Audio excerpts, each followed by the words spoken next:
Ito yung pangarap nating kasal na ngayon sa wakas natupad na. Yeah.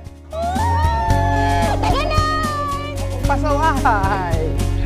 Sa nag-iisa kong best man. Yeah. Sa wakas, nandito na tayo. Naging mahaba man at matagal.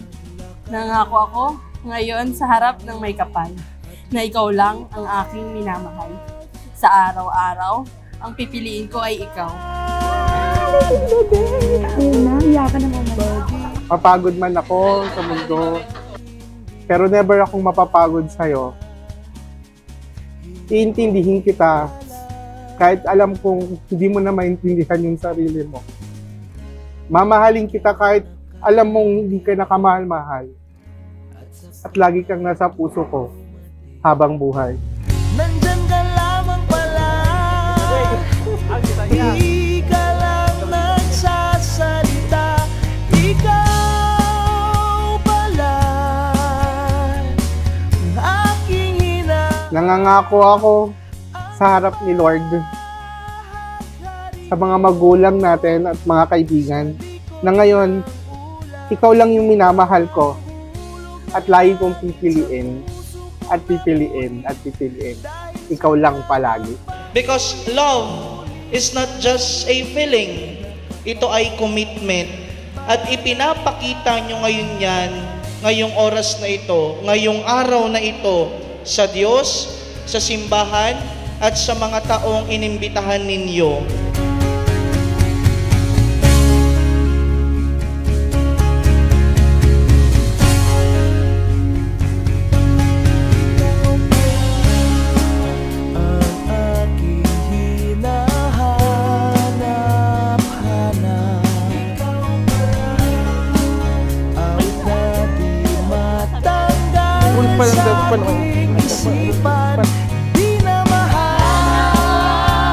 This gift isn't just about time passing, it's about cherishing every moment and growing together with each tick. See you, Nico, I love you. Sa aking piling,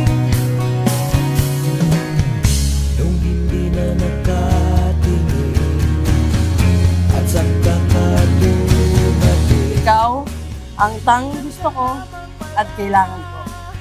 Mamahalin ko ang lahat sa'yo. Ikaw at ako habang buhay. Ikaw pala aking hinahanap, ang bahaghari ko sa likod ng ulap. Ikaw ang hulog ng langit sa puso kong napunit dahil sa dramang paulit-ulit kami. As we mark this day, please know that today and for always, I choose you and will continue to choose you every day. In this lifetime to come, mahal na mahal kita nito, na asawa ko na ngayon. Happy anniversary! I love you. Salamat dahil dumating ka sa panahong kailangan ko ng karamay.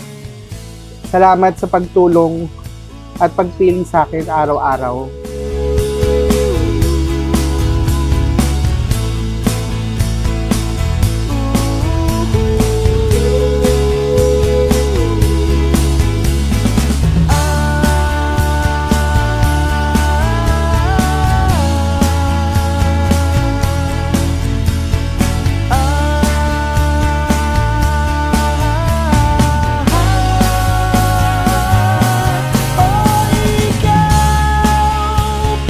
I love you so much, Nico, my ex-girlfriend, now my wife. Officially, matatawag na kitang asawa. Mahal na mahal kita, Mrs. Villarete.